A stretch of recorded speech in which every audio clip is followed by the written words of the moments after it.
Now, the output per person in Kenya will decrease this year from what it was in 2016 and then rise again in 2018, showing the economic growth path the country is on. This is according to an International Monetary Fund report on the regional economic outlook for Sub-Saharan Africa.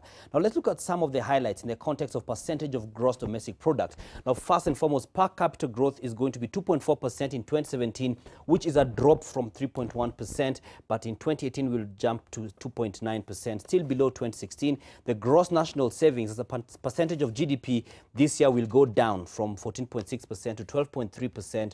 Then it will go back to 14.2%. Then the government revenue, which excludes grants, will rise in terms of a percentage of GDP to 20.6% from 19.7%, and it will keep rising even as we go into 2018. The government expenditure will also go up this year to 27.7% of gross domestic product from 27.5%, then drop in 2018. The government debt is at 54.4%, that's 2016, but in 2017 the IMF projects 54.7%, which will then revert to the 2016 level in 2018.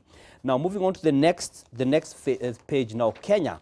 Kenya is going to have an upcoming, the upcoming elections make it harder for the country to address weaknesses in underlying fundamentals. That's some of the issues that we've seen about the cost of living and the likes. Now, wide productivity gap in real output per employee between formal and informal firms are a concern as far as the IMF is concerned. And the sustained public spending to support growth is going to be seen, but drought would dent the momentum and reduce the pace at which the growth is going to be benefiting from the same. Now, in terms of Kenya's vulnerable areas, the public debt is on the rise. That's one area of vulnerability that the IMF has pointed out.